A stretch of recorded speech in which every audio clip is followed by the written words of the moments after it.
Today's episode is hitting home the importance for you as a driver to be relentless.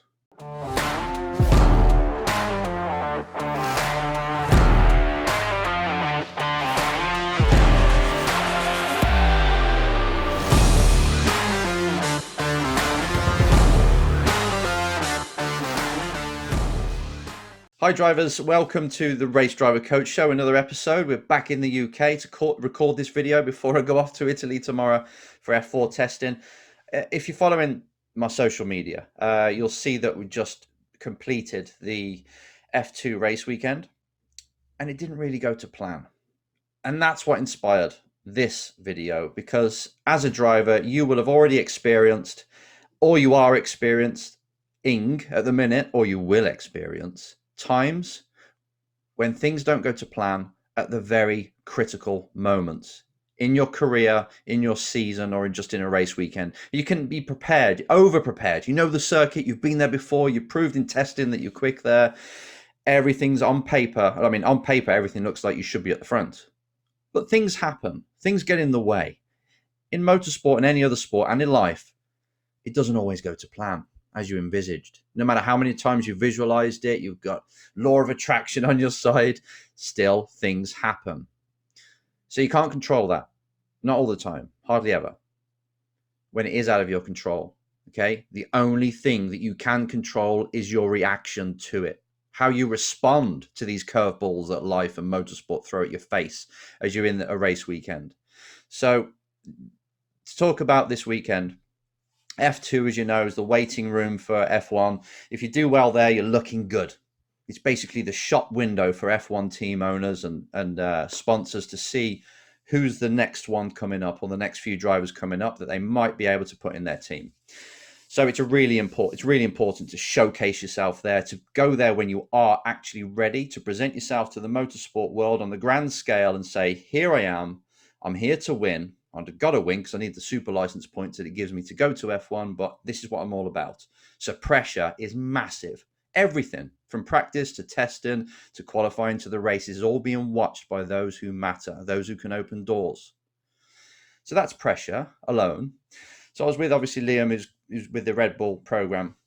And the storyline was, we went there, free practice, was okay, not too bad, just getting into the rhythm of it after being in GT3 testing, DTM. So he has to catch his mind up with the speed of the F2 on such a tight circuit. A circuit that David Coulthard said is like flying a helicopter in your lounge. Now Liam understands this. He said, I don't know how you get a race car around here.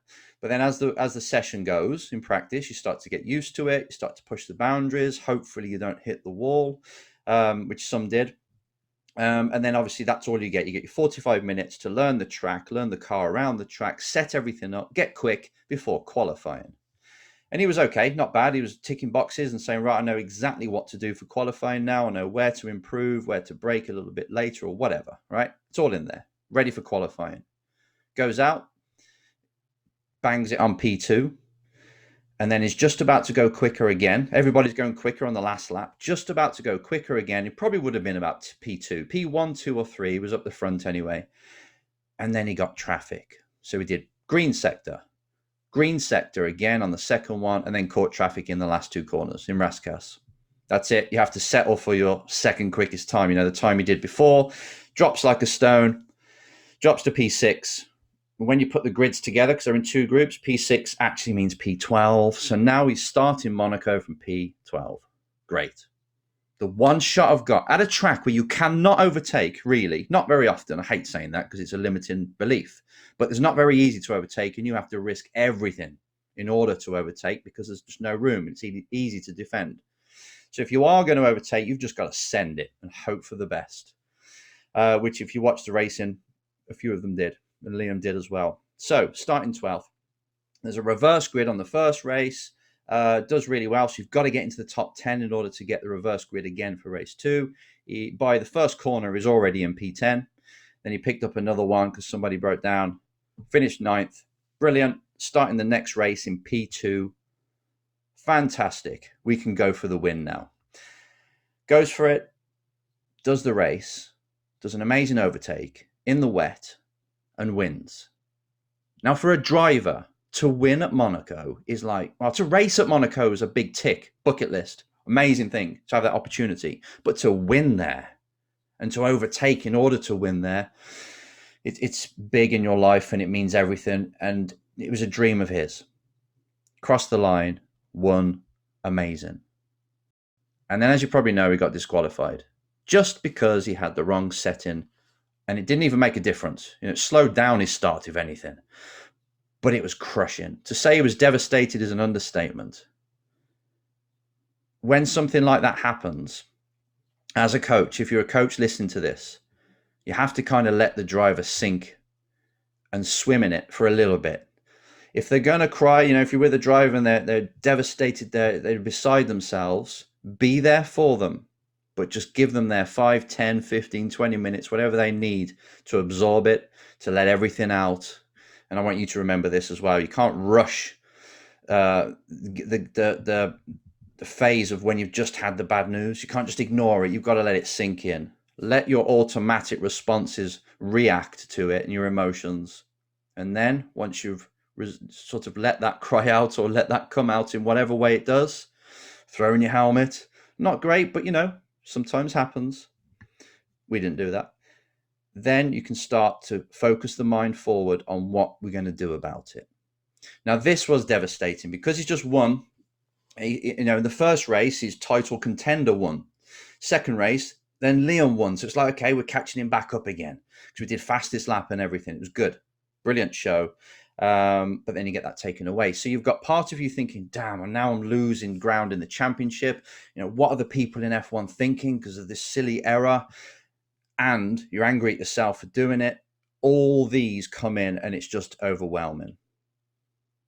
I think now, please understand this. Anyone who's not in F2 and is shooting for it and is in lower level ones, when you hit a drama and you think, oh, it's okay for people in F2 and F1, they've made it. They don't feel the same kind of disappointment as me in this Formula Ford race when I broke down. Oh boy, you do. In fact, you've got even more because you've got more eyeballs on you. So you've got the outward, worrying about the outward perception as well. It hurts, man. It takes a long time to get over as well, really, genuinely. But when you're in a race weekend, you've got to jump back on that horse. No matter what you're dealt with, as a driver and as a warrior, it's up to you to take the hit, to deal with it, the shock factor, obviously let that set in, but you've got to come up with a counter attack really soon. So after that phase, by the way, when the news has hit, like you've been disqualified or your engine's broke down when you're in the lead, something that really cripples you, and you let it sink in, you have your outburst, but when I want you to dedicate yourself to bringing that outburst and that absorption of the bad news down as much as you can time-wise and get into resolution, redemption. How are we going to flip this around? How am I now going to stand up and lead the team after having this bad news? The quicker you put your mind there, the quicker you become a leader. And you are a leader. You're like the CEO of your company, right? You're the driver. You drive the team, you drive all the individuals within the team, you drive your sponsors, you drive the car, you drive your own mind. You control everything. Things happen, but you're the one that labels them and gives a meaning to things. You're the one that has to flip this all around and come up with the answer as fast as possible. This is a skill of a driver. Whether it's someone cutting you up on track or whether it's a mechanical breakdown or a disqualification, it's up to you to sort it out, to take control, to put it all on you. Even if it wasn't your fault, you say, it's my fault, I'm going to resolve this and move on to the next. And even if you're making a mistake in a race, how are you going to slim down the time it takes for you to go and kick yourself and say, I can't believe I just done that in turn one? Can you flip it into resolution, redemption, focus before you get to the next corner? It's a skill. The skill of a top champion in anything in life is taking the hit, sidestepping and going forward. You always hear me say next. This is what it's all about. It's never too late to rescue a race weekend. If you crashed in free practice and then had a bad qualifying, it's still up to you to regain yourself, refocus your mind on, right, this race, I'm going to overtake as many cars as I can. I'm going to get something from this. I'm going to show that no matter what happens to me, I am bulletproof. That's so inspiring. And if you're worried about what your teammates are, and you're in a mental battle with your teammates, if you're the kind of driver that does take hits but keeps going like a bloody robot, and your teammates see this, they will see you as being unbreakable. If they play mind games with you, but you keep getting quicker, you keep working hard, they're going to see you as invincible. And your own mind, your own brain is going to look down upon you and see you as invincible. Your brain is you. It's going to see itself as invincible, right? I want you to take that. I want you to improve this side of you. If you know that you take too long to overcome and get over bad news or setbacks or bad weekends, give yourself a goal over the next month.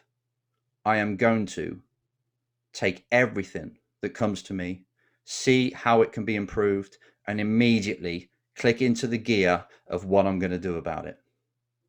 You must lead in every single way. If you're leading your army on a battlefield and they start to lose, you can see the right flank is starting to take a hit and they're losing. What do? Do you worry about it? Do you cry about it? Do you say it's not fair? They use bigger spears and bigger guns than us? No, you go over there, you deal with it, you make sure everything's still going towards the main goal, the main mission. Your driving, the way you approach it, the way you approach your race weekend should be no different. Let life throw everything it can at you, but let it just bounce off. You take it in. You have a few moments to absorb it, as you do, your natural reactions to things. But the quicker you put yourself back into being in control and having the mindset of, right, what we're going to do about this, the better. So that's what I took from this weekend. And it is a skill of a champion, taking the hits and moving forward still. Now, how could you do that? What's happened to you in the past week, month, or day where you could have done that better? And as you look back now into your life, you look back and you think of a time when things really did go down the pan, didn't go to plan at all. It hurt. It was devastating at the time. It could have been a long time ago. But as you look at it now, you think, actually, you know what? I'm kind of glad that happened. It gave me some more skills. It showed that person back then, that me back then, could overcome it, could learn from it, grow from it, and actually serve me in the end. There'll be loads of instances like that. And if you're going through something now that is hurtful, that is challenging, believe me, this can be your making if you let it. It's totally up to you how you translate things in life. You'll be offered something, whether it's bad news, you translate it in a way that serves you. You translate it in a way that allows you to grow as a person and move forward and advise others and become more wise. There's always going to be something you can take from it. At the end of the day, you could just see it as life keeps throwing me challenges. And really, it's just to test how bad I want this goal. Every challenge that comes is destiny and the universe's way, just to throw something to see how I react, just to see if I keep going forward. It's checking to see how bad I want it. And if you believe that, you'll take on anything. Remember, successful people believe in stuff that's so wacky and crazy, but it gets the most out of them. That's one. It's deluded, I know, the way you see the world. But if you translate it in a way that serves you, keeps you going forward towards that quest of yours, that North Star, as you climb the mountain towards it, if you keep hold of that thought and that outlook, that everything that comes towards you is just there to help you grow, or it's life's way of seeing how bad I want it, so I've got to overcome this, man, you're going to be strong.